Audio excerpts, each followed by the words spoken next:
Good afternoon, and what's going on, everybody? This video is going to be about 20 minutes, but what I'm doing is I'm going to show the origin of the people that are the real Muskogee Creek. I know a lot of people call themselves Muskogee or Creek, but you do have to properly identify and know exactly what you're talking about when you're saying these words, these tribes and clans and things, right?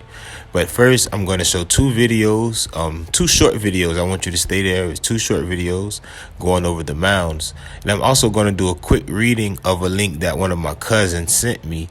And then we'll get into the books and see where the Creeks say they actually come from. So do like this video, share it with a couple people. If you share it with one person, that is more than enough for me. And please don't forget to subscribe. Thank you.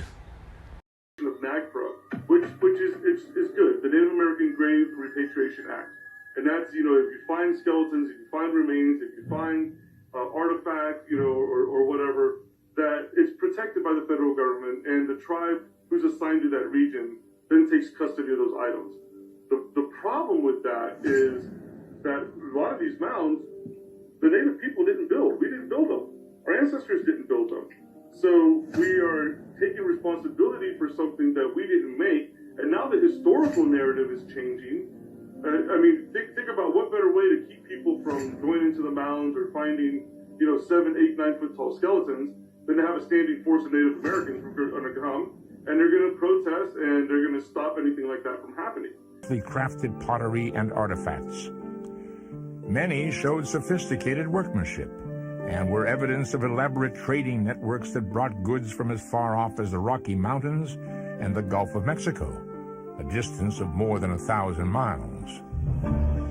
Many of the graves that were unearthed revealed elaborate burial practices. This all seemed too exotic to be indigenous to what people thought of as the New World. When confronted with the question of who built these earthen structures, later inhabitants of North America didn't accept that these finds were the work of ancestral Indians. The finds indicated a more sophisticated culture had once thrived there. Not only did the current lifestyle of the Indians seem unrelated, but the Indians themselves, when asked who was responsible for the mounds, didn't have an answer. Anxious for a solution, Americans at the time came up with other explanations. The earliest interpretations of the people who built the mounds was that they couldn't have been Native Americans. They had to have been constructed by someone coming in from somewhere else, whether they were lost Welsh tribes or lost children of Israel or Maya from South America or something like that. But in fact, they do appear to be, and there's no evidence to suggest that they're not, purely indigenous. The people who were living here at the time constructed them. Even the lost continent of Atlantis was included in these lost race theories. The ideas presented not only seemed exciting and magical, but were probably promoted to increase the value of the artifacts being sold as curios by those plundering the mounds for profit. So the first page that we're going to be looking at comes out of the book, The Invention of the Creek Nation. And here, I just wanted to point out a couple things. In the first 3 sentences of the first paragraph, it lets you know where the name Guale comes from, what it means to go. But it also tells you that in their oral tradition, they say that they come out of the mouth of the ground from the west, and that eventually they settle among the Chattahoochee River. Now, in the next paragraph, it lets you know that they weren't the first, or they weren't the leaders of that migration to the east, as that belonged to the people that were called the Chickasaws, and they were the first to find the sun. Okay, so the next people, the Cashita, their name was See the Sun. They were the second people. They were named by the Chickasaws. And the Cashita eventually named the Guale. And these are the 3 groups that, that came out of that, or 3 separate towns that have this story about this oral tradition of them coming out of the mound. On the next page, which is page 11, I'm not going to read it. I do just want to point out that before they even made it to the east, these were already a warring people. They were already at war, attempting to kill each other's women and children. And the person that recorded this story he actually is in this book that I have. It's a collection of different oral traditions of different tribes and clans. And I'm going to actually read what he has to say when he sat down with one of the chiefs about this particular tradition. So now we know exactly who we're dealing with, and we know that these are a warring people. They're not peaceful like the people that they ended up encountering. Here in the migration story of the Kushita, it gives us a great time period. Now, this time period starts off when Montezuma was at war with Cortez. And it says that Montezuma had the numbers, but he didn't have the artillery to hang up with Cortez. So what he later did was called the Muskogees. Now, the Muskogee were considered a republic in the northern part of Mexico, and they had a lot of warriors. These were people that were ready to fight. But even though they fought and assisted Montezuma, Montezuma still lost and died. But on the next page, it says that after the death of Montezuma and many other chiefs, the Muskogees, considerably weakened by this terrible war, which they were no longer in a condition to maintain, determined to abandon a country which offered them, in exchange for their past happiness, only for the most terrible slavery, right? So they had to leave. They're like, you know what, look, if we stay here, then we're going to be enslaved. We're going to become slaves of the Spanish. Now it says that the Muskogees, when they crossed over, they came into a beautiful land. It was a land of peace. It was quiet. There were turkeys, rabbits. There were animals everywhere. Like, it was so much for them. There was food everywhere. It was enough for them for forever, basically. They even talked about bison and other wild animals. However, they didn't bring enough corn with them because corn wasn't indigenous to the Southeast. And it came to be that when they actually settled on the land, the Alabama were there, and they went to war against the Alabama. And after basically defeating after the Alabama were defeated on the Mississippi, the Muskogees basically kept pursuing them. You get me? Now, as they pursued these people, eventually they came upon how can I say it? They came upon the Yamasee and the Yuchi people. And as they call it, they say that they basically say that they chased them between the two Floridas. You have to catch that. Now, when we go down and continue it, it basically tells you that the Muskogees had no more enemies to fight.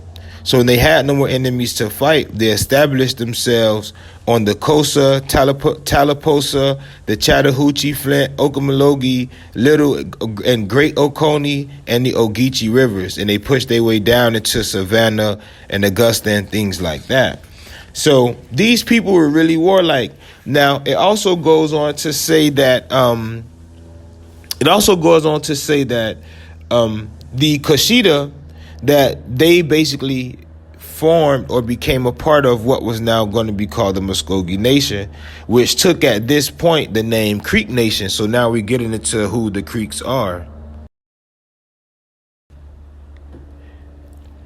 Reading it and looking at it, the author goes ahead and says, we're going to start calling them, or we're going to call them from this point, the Creeks. And now we're getting the idea of how or who the Muskogee Creeks are and how this is building up. So then it says the people like the Okai, right? It says that them, along with the Tuskegee, they were incorporated into the Creek Nation, because it says that it basically says that they came to beg for help. They were at the fate, or they were basically on a bended knee, because they were almost wiped out at the war, with going to war with the Muskogees. So it says that in the point they came to ask for, and quote, asylum and protection, right? And it said that they both were received into the nation, and lands were given to them to cultivate. And the thing about this is, one of these groups, or actually two of these groups, actually fought against the Creek Nation after being what they called subjugated or asking for asylum and protection. Both of these groups actually fought against the Creek Nation in the Yamasee War. This next migration story deals with all three. We're just going to skim through it like we did the last. But this says, some people anciently lived together in the West.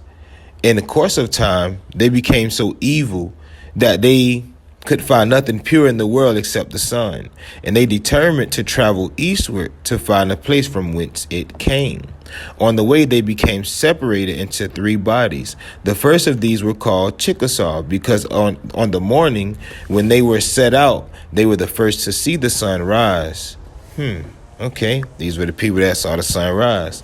The next one, you have the Coshita, where is the sun? Then you have the Coweta, those following us. Now remember in the book, The Invention of the Creek Nation, it says to go, right? And that they were named by another group of people. Now, I want to go down where it says, by and by the Coshita, who were still in advance, crossed the river smaller than the first, On the other side, they raised the mound, leaving a great chamber in the center in which to fast and purify their bodies, right? So these people were mound builders also. Remember, they came up out of a mound. But in the invention of the Creek Nation, it also touches on that. It touches on the same thing where it says, page 12, it says, one tale includes an episode in which the Coshitas, advancing east, left the Coetas behind to take charge of their sacred great mound. And also, it do touch on it because it says that the Coetas had made great medicines and they went inside the mound. So they used the mound for purification rituals, things like that. Now, this is why I like jumping and reading, because in the next text on page 150, it says that after the Coshita had left, the Coweta made medicine and went inside of the great mound in order to purify themselves. But while they were there, a Cherokee war party attacked the camp. Great was their surprise, however, when the Coweta warriors poured up from the bowels of the earth, and they were defeated with great slaughter. So this again is giving us a time period. We know that the Cherokee are a later people, and the Coshita are still coming to the east. But they're coming to the east after they lost the war when they were fighting with Montezuma. So who are these particular people? Matter of fact, the best question is, who was here in the east before the Muskogee Creeks got to the east and built their great mound to signify their settlement in the southeast? Here goes the answer to that question. We're going to start at the bottom of the page. Then we're going to work our way up.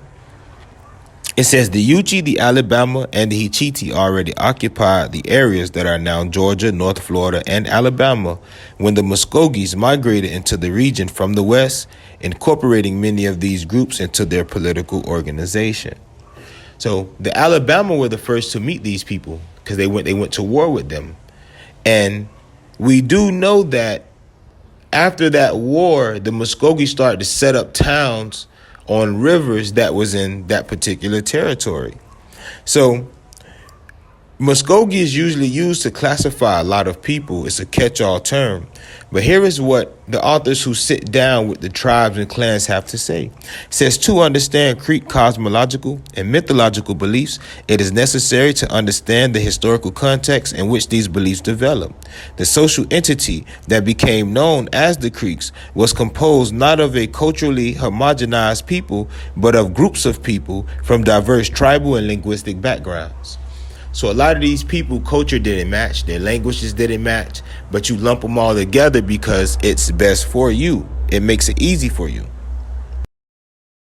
Next, their languages or dialects are broke down. Now, what they call Muskogee proper, or the Muskogee dialect of the Muskogean language, you have the Abaka, Kosa, Coweta, Coshita, Ufula, Hilabib. You even had Okai and Tuckabachi and Seminole. But remember, two of these people were incorporated into the Muskogee after war. Says that you also have the Alabama dialect, which includes the Alabama, the Tawasa, and the Mukasa. You have the Tuskegee dialect, which is the only group spoken by the Tuskegee. But then it also says you have, in addition to these languages, you have the Yuchian dialect, the Shawnee. You also have these also.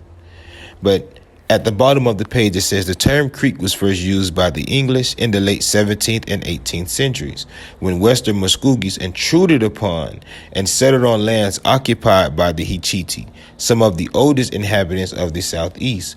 They were referred to by the Hichiti as Ochesis.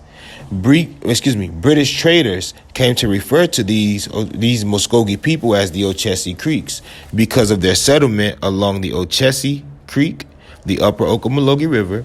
Eventually, these people simply became known simply as Creeks.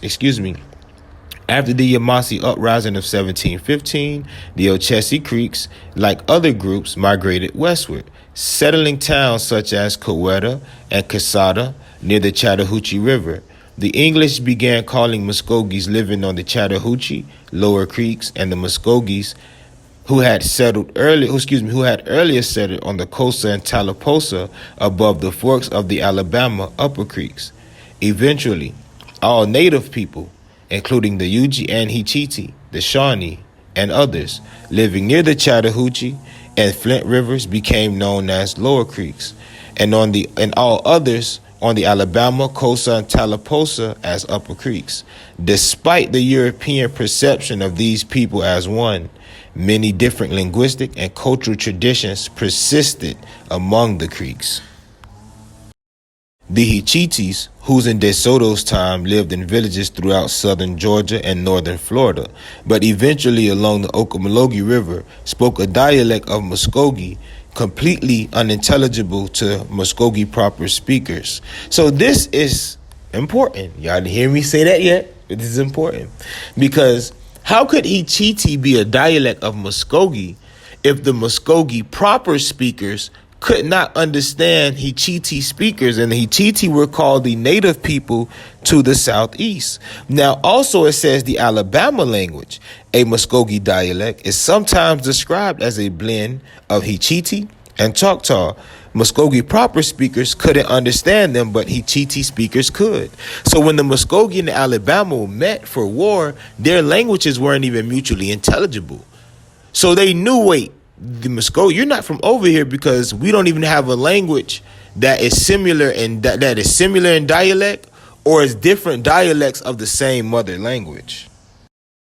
You have to catch these things because things tend to repeat, right? It says first, the Muskogees migrated into the southeast, already occupied by such cultural groups as the Uchis and the Hichitis. Many of these groups were subdued and incorporated into the Muskogee social political system.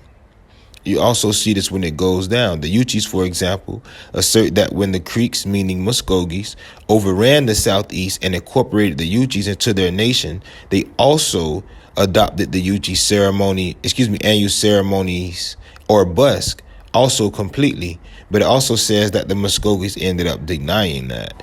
But you can see the mix in the culture because you came over here and started to incorporate these people into what you had going on. Another thing that it says before we do end it, it says that these people penetrated the southeast so far that they got to a pond where they couldn't cross to the other side. So we know where that is. And they also said that they chased people down to Florida all the way down to the Keys. So as I stated earlier, to be Muskogee Creek, you really have to understand what that means. And when you look at these different things and you see why they're trying to give the mounds and things to these people, you understand. As being dark-skinned, you have a hard time. But then when you start finding out and getting your family involved, and now your family's visiting the lands and that energy starting to come back, you get me? Now they're going to try to find a way to take that from you. So continue doing your information, getting your information, continue involving your family, and I'll see you all next time. Thank you.